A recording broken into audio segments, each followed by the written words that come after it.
Judge Frank Caprio has built a reputation over decades on the bench as a man who not only interprets the law, but teaches lessons about accountability, respect, and responsibility.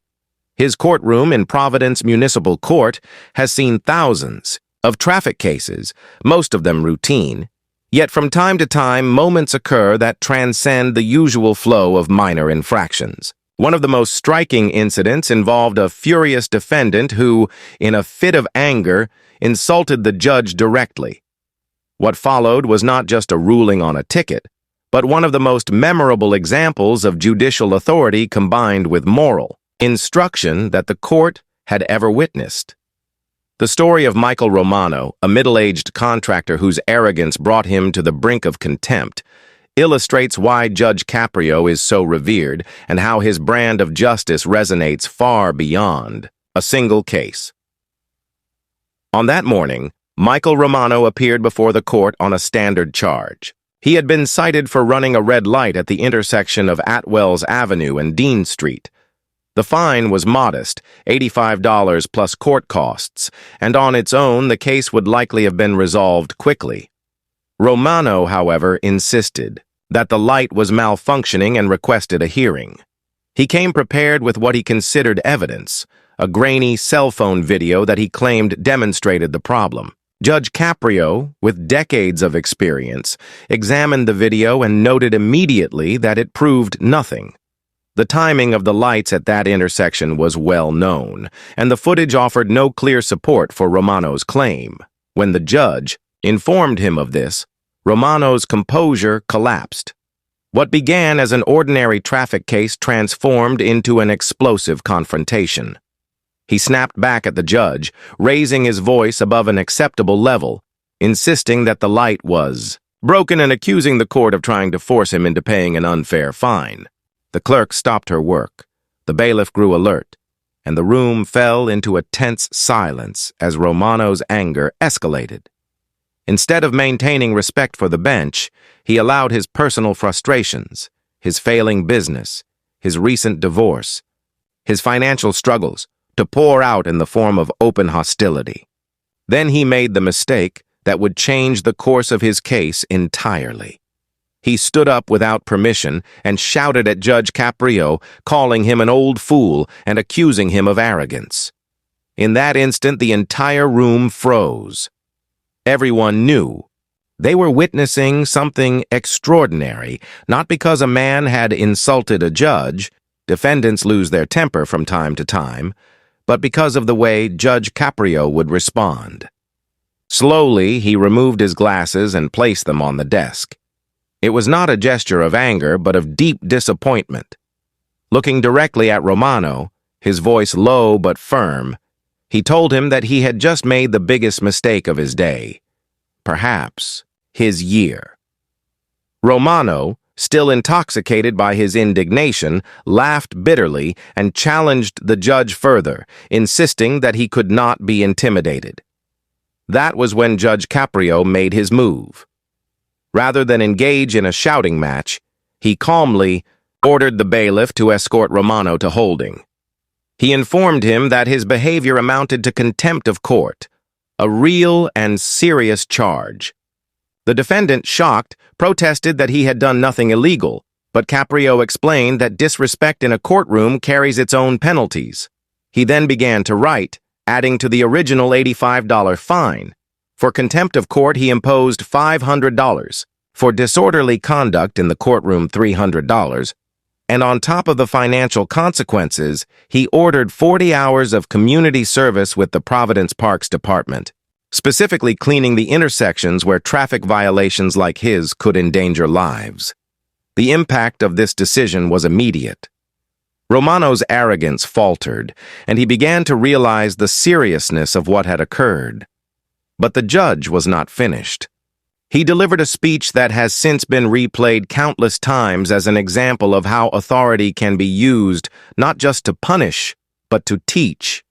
He told Romano that respect is not demanded but earned, and that by his actions he had earned the opposite. He reminded him that many people who came through his courtroom were struggling with genuine hardships, and that he had shown compassion to them when they demonstrated honesty and humility. Romano, by contrast, had chosen arrogance and disrespect.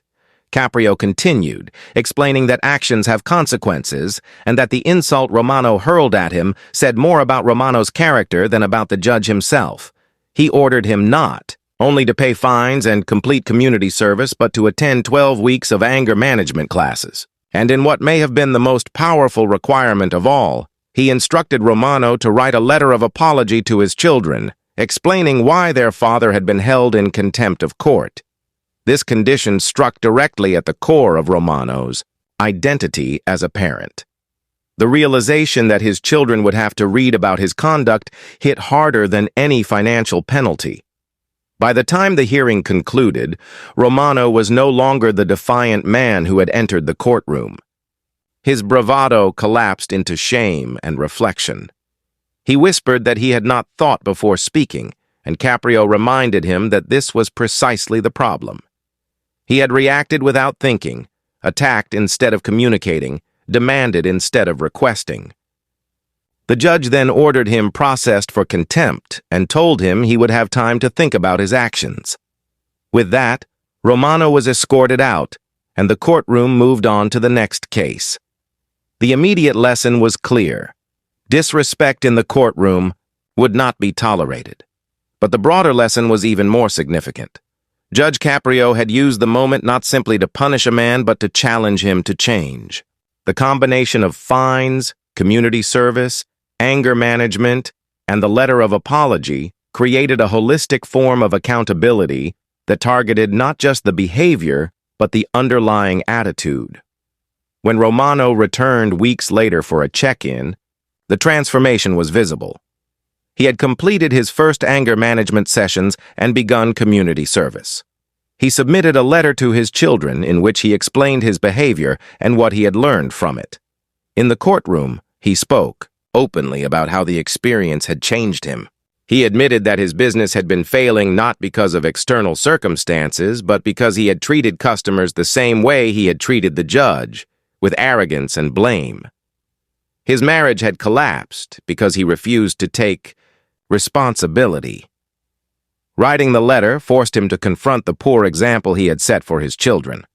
His teenage son confessed that he was embarrassed by his father's behavior, but also expressed pride that he was taking responsibility and trying to change.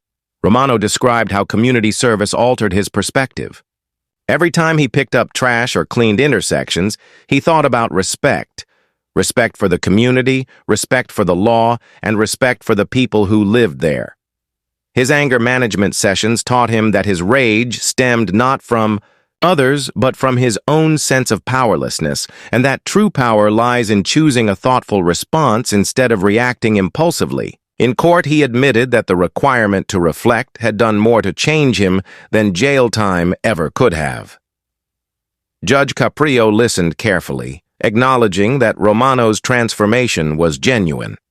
He told him that what he had demonstrated was exactly why he had become a judge, not merely to punish infractions, but to guide people toward becoming better versions of themselves. He praised Romano for joining the small group of people who had truly transformed after facing consequences. He then dismissed all remaining penalties and invited him to share his story with others who might benefit from hearing it. Romano eagerly agreed, becoming a kind of informal mentor to other defendants. Over the following months, Romano indeed spoke to others in court about his experience. His business began to recover as he applied respect and accountability to his professional dealings. His relationship with his children strengthened, and he carried himself with a new sense of maturity. The ripple effects of Caprio's intervention extended far beyond the original traffic ticket. A man who had once viewed authority as something to be challenged now understood it as something that could help him grow. The significance of this incident lies in how it illustrates Judge Caprio's philosophy. Many judges might have imposed a fine or jail sentence and moved on. Caprio instead recognized an opportunity to transform a moment of hostility into a life-changing lesson. He used his authority not to crush, but to redirect. By requiring Romano to face his children, to clean his community, to confront his anger, he forced him to reckon with himself. This approach reflects Caprio's larger legacy. He has always insisted that justice is not merely about enforcing laws, but about shaping better citizens. His compassion for those experiencing hardship is well documented, but his firmness toward arrogance is equally clear.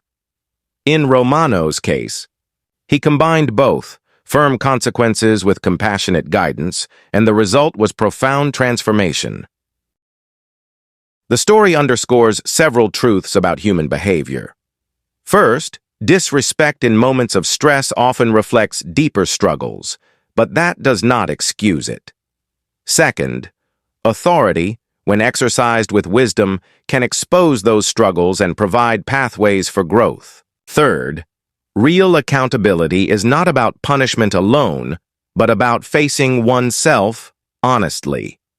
For Romano, the turning point was not the fine, but the requirement to explain himself to his children.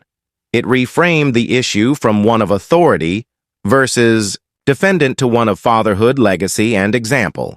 The incident also highlights the delicate balance judges must strike between authority and empathy.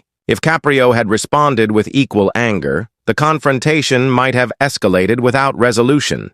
If he had ignored the insult, it would have undermined respect for the court. Instead, he chose a middle path, asserting authority while framing the punishment in terms that could change behavior. His calmness in the face of disrespect demonstrated strength, and his creativity in sentencing demonstrated wisdom.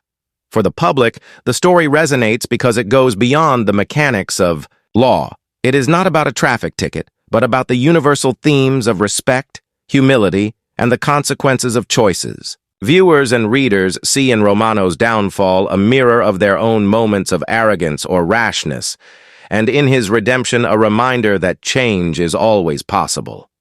Ultimately, the furious man who insulted Frank Caprio paid a price far greater than money.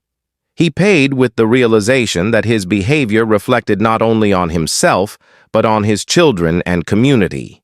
Yet in paying that price, he gained something invaluable, the chance to become a better man.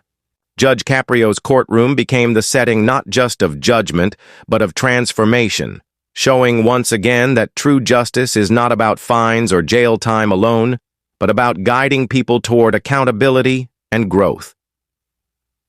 The $85 ticket that began the case was inconsequential in the end. What mattered was the education that came with it, an education in character that Romano carried into every aspect of his life. By the time his case was closed, he was no longer the defiant contractor mocking an old fool.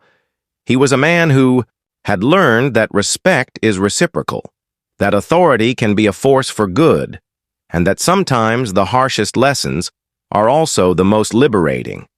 In that sense, the price he paid was also the foundation of the life he rebuilt.